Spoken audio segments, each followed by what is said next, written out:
Bonsoir à tous, ravi de vous retrouver pour le 19h à la une ce soir.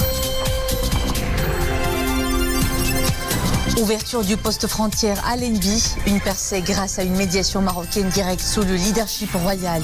Une ouverture sans interruption qui connectera les Palestiniens au reste du monde.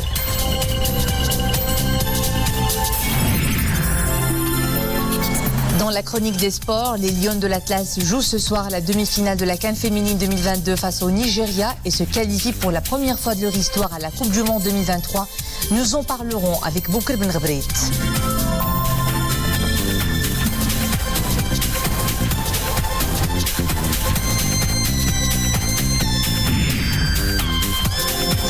Le premier téléphérique du Maroc est à Agadir. Désormais, il ne faudra pas plus que quelques minutes pour allier le pont Tildi à la Casbah d'Agadir Oufla.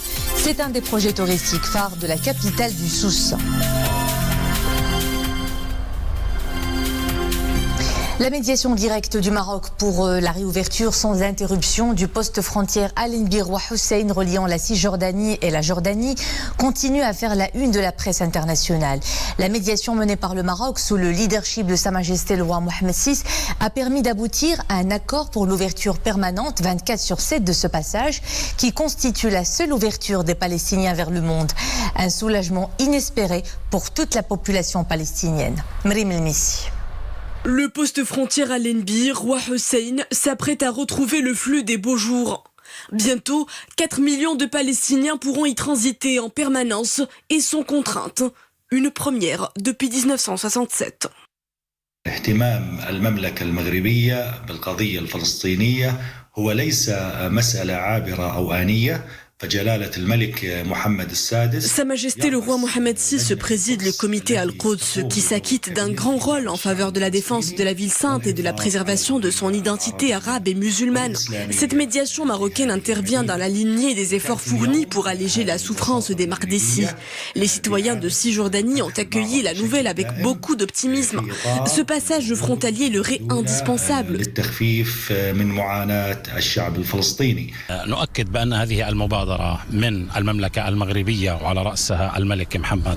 Médiation du royaume du Maroc sous le leadership de Sa Majesté le roi Mohammed VI s'inscrit dans le sillage du soutien constant apporté par le Maroc au peuple palestinien pour la réalisation de ses droits politiques. Grâce à sa diplomatie discrète, le royaume apaise la souffrance du peuple palestinien, facilite sa libre circulation et crée des opportunités économiques en sa faveur. الملك جلالة الملك محمد السادس والمملكة المغربية لدعم الشعب الفلسطيني. Un soulagement général chez les Palestiniens de Cisjordanie. L'ouverture prochaine de façon permanente du pont Roi Hussein à Allenby suscite partout des réactions unanimes.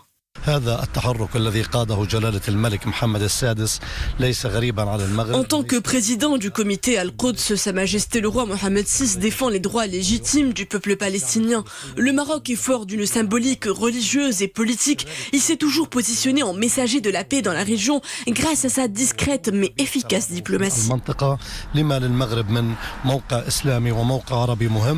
صحيح طبعا يعني أي تسهيل على المواطن الفلسطيني بشكل عام. Auparavant, la situation au niveau de ce point de passage provoquait un grand mécontentement au milieu des voyageurs. Je tiens à exprimer ma profonde gratitude envers la médiation marocaine. Cette réouverture aura des retombées conséquentes sur le bien-être des citoyens.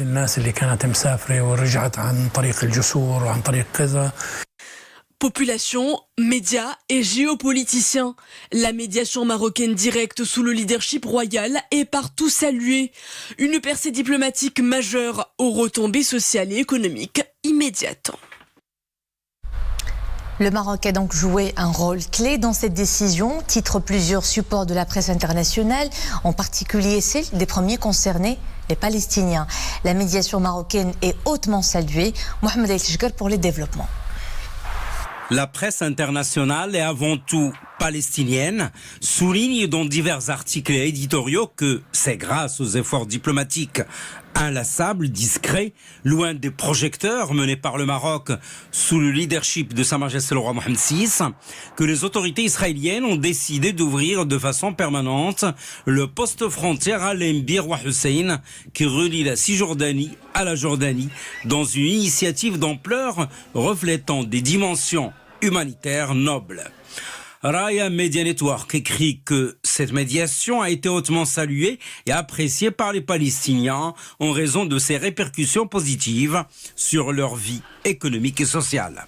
Citant l'ancien ministre palestinien de l'Intérieur et secrétaire général adjoint de la Ligue des États arabes, Saïd Abou Ali, le groupe médiatique rappelle la place qu'occupe la cause palestinienne dans la conscience du peuple marocain, en particulier la ville d'Al-Quds, l'importance de la cause palestinienne pour Sa Majesté le Roi et les efforts déployés par le souverain pour protéger Al-Quds et permettre au peuple palestinien d'acquérir sa liberté. Le journal salue le rôle du comité Al-Quds présidé par Sa Majesté le Roi Mohammed VI ainsi que le rôle de l'agence Beit Mal Quds et le soutien qu'ils apportent au renforcement de la résistance des Mardessis. Et de son côté, le site d'information Bokra cite le secrétaire général de la Commission islamique chrétienne pour le soutien d'Al-Quds et des lieux saints, Hatim Abd al-Qadir, et qualifie l'ouverture annoncée du pont Al-Embi Roi Hussein d'un exploit qui allègera les souffrances des citoyens palestiniens qui se déplacent entre la Cisjordanie et la Jordanie. Le journal met également en exergue l'accueil par Hazem Al-Qawasmi, membre du secrétariat de la campagne avec dignité pour la liberté de mouvement des Palestiniens, de l'initiative marocaine d'ouverture du passage à l'Embir Roi Hussein, qui est d'une importance capitale pour les Palestiniens. Quant au site d'information Mad al-Akhbar, il cite l'analyste politique palestinien Ahmed Rafiq Awad, directeur du Centre d'études futures d'Al-Quds à l'université d'Al-Quds, pour qui cette médiation marocaine s'ajoute aux autres efforts du royaume pour atténuer les souffrances des Palestiniens dans leur déplacement dans la dignité et la liberté, en particulier au niveau de ce point de passage. À la une également de l'actualité de ce lundi, la mobilisation générale pour circonscrire les feux de forêt qui se poursuit dans les régions du Nord. Plus de 1500 personnes évacuées, 126 interventions aériennes jusque-là menées. Les incendies de forêt de Tahla dans la province de Taza, Sahl et Menzla à l'Arrache et Okris Sawazan sont définitivement maîtrisés. De même qu'à Jbel Habib à Tétouan où le feu déclaré est totalement maîtrisé cet après-midi à 16h. Cependant, les soldats du feu luttent toujours contre les flammes à Al-Qulla à l'Arrache et à la forêt Tassif Tachfchaoun pour la 6e journée consécutive. Les différentes équipes continuent sans arrêt à lutter contre les feux malgré les températures élevées, la difficulté des reliefs accidentés et les vents forts du Chergui. De nombreux Canadair et autres avions et moyens aériens de lutte contre les feux de forêt sont en action. Depuis mercredi dernier, la superficie touchée a atteint 6600 hectares. Le Maroc connaît un stress hydrique des plus prononcés depuis 3 décennies, une situation qui s'est rapidement répercutée sur l'approvisionnement en eau potable au niveau de plusieurs régions. Le stress hydrique s'installe et la pénurie d'eau est bien réelle. Si elle ne fait pas encore sentir dans les grandes villes, eh bien, elle est concrète au niveau de plusieurs régions, notamment en zone rurale, comme la province d'Azilal que l'on voit sur ces images, où des camions citernes font le tour des douars pour approvisionner les populations en zone montagneuse. Et à Marrakech, l'approvisionnement en eau potable se renforcera dans quelques jours via la réutilisation et l'exploitation du canal d'adduction d'eau potable à partir du barrage El Massira. Cette opération s'inscrit dans le cadre de la mise en œuvre des mesures inscrites dans le plan d'urgence visant à surmonter une conjoncture difficile marquée par une baisse des retenues des barrages de la région en raison des sécheresses récurrentes que connaît le Maroc et la forte demande sur cette denrée vitale.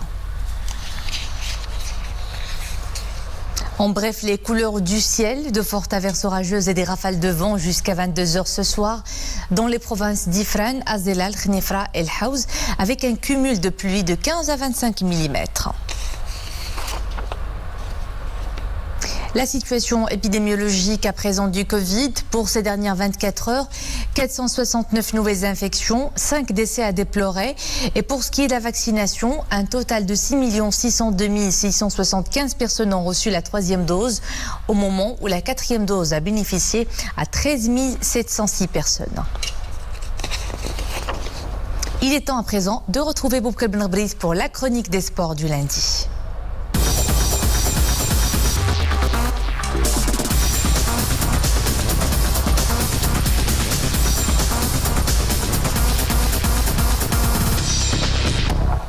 Bonsoir Boubkal. Bonsoir Imen.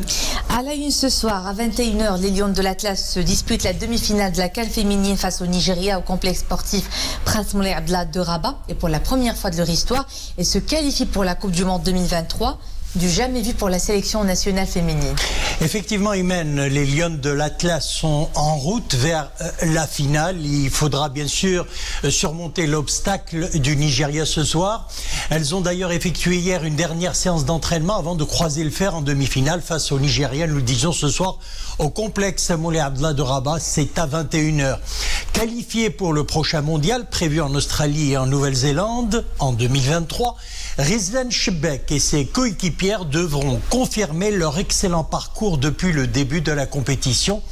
Cet exploit historique des Lions de l'Atlas intervient après leur qualification pour les demi-finales de la Coupe d'Afrique des Nations féminines 2022 aux dépens du Botswana. 2-1 en quart de finale, alors que le Nigeria a éliminé le Cameroun par 1-0.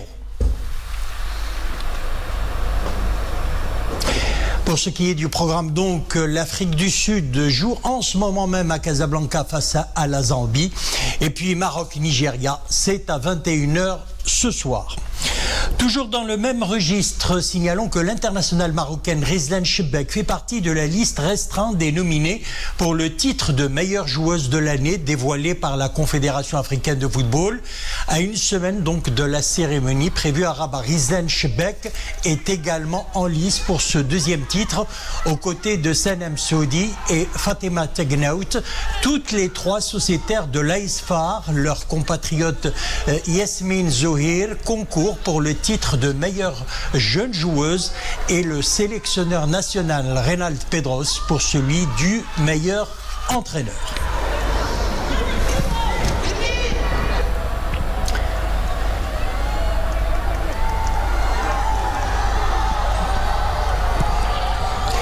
Et puis sachez que le président de la Confédération africaine de football, Patrice Motsepe, a déclaré être très admiratif du Maroc. J'ai visité 4 pays durant ces derniers jours et me voici ici aujourd'hui pour assister au dernier match de ce que je considère comme étant la meilleure Coupe d'Afrique des Nations féminines de l'histoire du football continental. Autre belle prouesse Boubkal, cette fois en athlétisme. Le champion olympique marocain Sofiane Boukhali est tout proche de confirmer qu'il est le leader du 3000 mètres steeple. Il a fait un bon début au championnat du monde d'athlétisme dont la finale est aujourd'hui même et ça se passe à Eugene aux États-Unis. Effectivement, les mondiaux se poursuivent à Eugene dans l'Oregon à l'ouest des États-Unis. Sur 3000 mètres steeple, Sofiane Boukhali vise le titre. Qualifié pour la finale, le champion olympique est très attendu d'ailleurs pour offrir au Maroc une médaille d'or. Course programmée demain à 4h20. Et puis, en image, nous allons suivre le 10 000 mètres, le recordman du monde sur la distance, l'Ougandais Joshua Cheptegei s'est monté sur la première marche du podium pour la seconde fois. Il a devancé le Kenyan Stanley Mburu et son compatriote Jacob Kiplimo. Il s'est imposé en 2h27 secondes 43 centièmes. Et puis en marathon, nous le voyons, l'Éthiopien Tamira Tola s'est imposé grâce à une accélération dans les derniers kilomètres. Il a bouclé les 42 km 195 en 2h, 5 minutes et 36 secondes devant son compatriote Mosine Guereniou.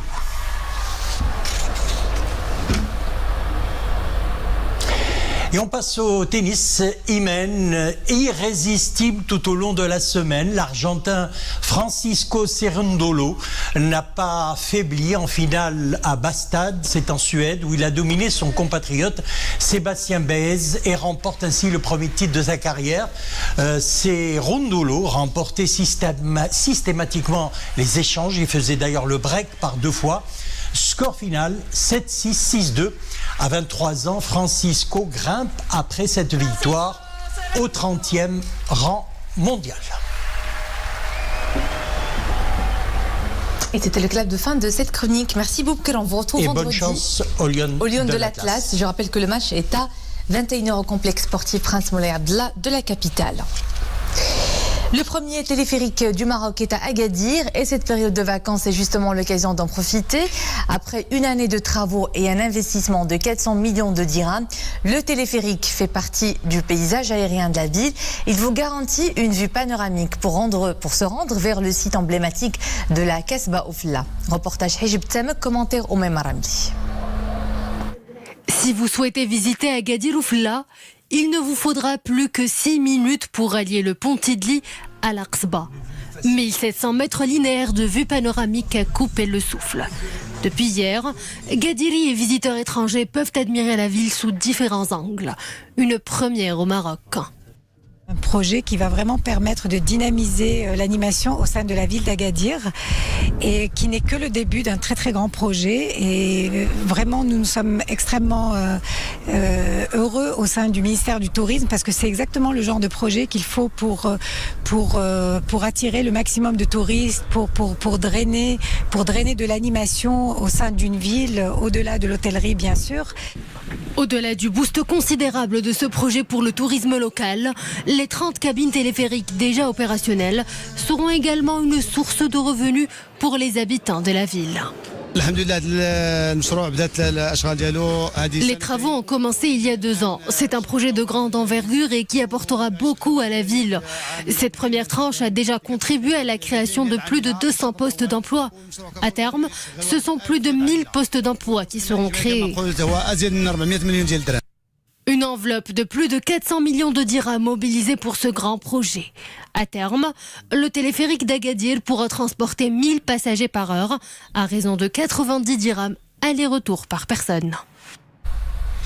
Et c'était le clap de fin de cette édition. Merci à vous de nous suivre. À l'info et de retour à 21h. À demain.